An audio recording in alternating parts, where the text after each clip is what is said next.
I'd like you to imagine meeting someone who seems impressively confident, someone whose presence fills the room and who appears to expect admiration.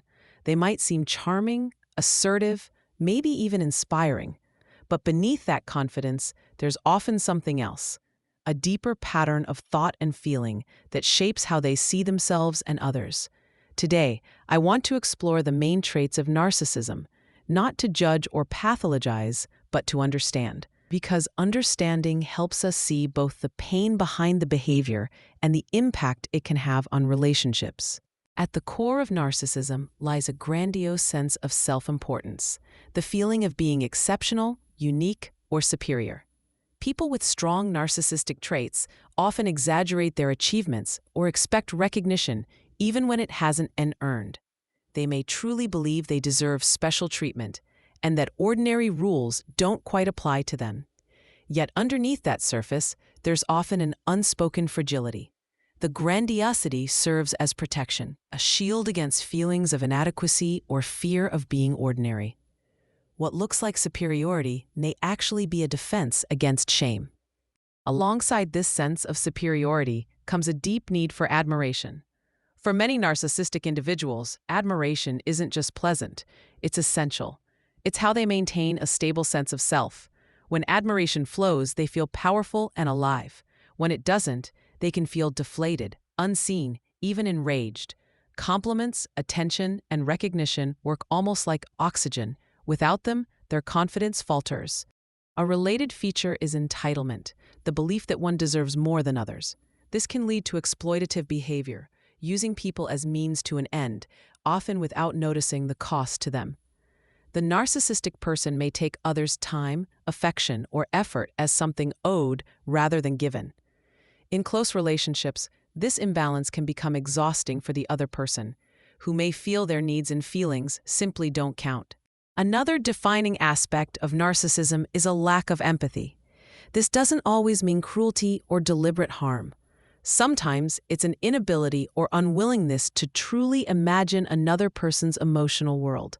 The narcissistic individual might dismiss others' pain, minimize their struggles, or redirect the focus back to themselves. For those close to them, this can create a sense of invisibility, like their emotions exist only in the background of someone else's story.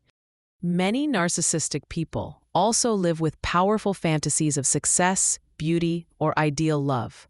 These internal visions sustain their self-image. They picture themselves as powerful, admired, perfect. When life or relationships fall short of these fantasies, disappointment and frustration quickly set in. Sometimes, the person will try to reshape reality to fit the fantasy, by controlling others, by denying flaws, or by withdrawing into their imagined world. Envy is another recurring theme. Narcissistic individuals often envy others who seem more successful, loved, or admired, but they may also believe others envy them. This constant comparison can breed rivalry and resentment. Someone else's success might feel like a personal threat because it challenges the illusion of superiority. Outwardly, all of this can appear as arrogance or haughtiness. The tone of voice, the dismissive gestures, the sense that others are beneath them. But what often drives this behavior isn't true confidence, it's insecurity, a constant need to prove worth through dominance or perfection. Modern psychology distinguishes between two faces of narcissism, the grandiose and the vulnerable. The grandiose type is bold, attention-seeking, and confident on the surface. The vulnerable type is more defensive, hypersensitive to criticism, and quietly self-absorbed. Both share the same core: fragile self-esteem, entitlement, and a focus on self-image. They simply express it differently, one through loud superiority, the other through wounded self-focus. Understanding these traits matters deeply. It helps us make sense of confusing relationships. When someone alternates between charm and cruelty, confidence and insecurity, affection and withdrawal, recognizing the pattern allows us to set boundaries, to protect ourselves emotionally, and to choose how much closeness we can safely allow. It also helps us reflect inward, because narcissism exists on a spectrum, and we all can show moments of self-focus or need for admiration. The key is whether we can also empathize, admit fault, and connect authentically. When we look at narcissism through a compassionate lens, we see that much of it stems from early experiences, childhood environments where love was conditional, where achievement or appearance determined worth. The person learned to survive by becoming impressive, admired, untouchable.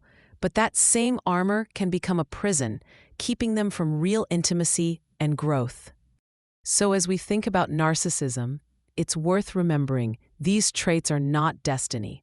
They're adaptations, learned patterns that once served a purpose.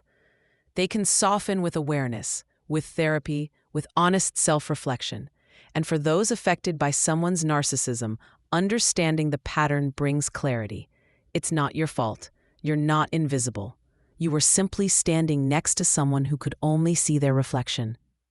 The real work, for all of us, is to cultivate empathy, both outward and inward, to recognize our shared vulnerability, to remember that behind the grand facade there is often pain, and behind the pain, a longing to be seen, accepted, and loved without conditions. That's the paradox of narcissism. The louder the need for admiration, the deeper the hunger for genuine connection. And understanding that truth can be the beginning of both healing and compassion for them and for ourselves.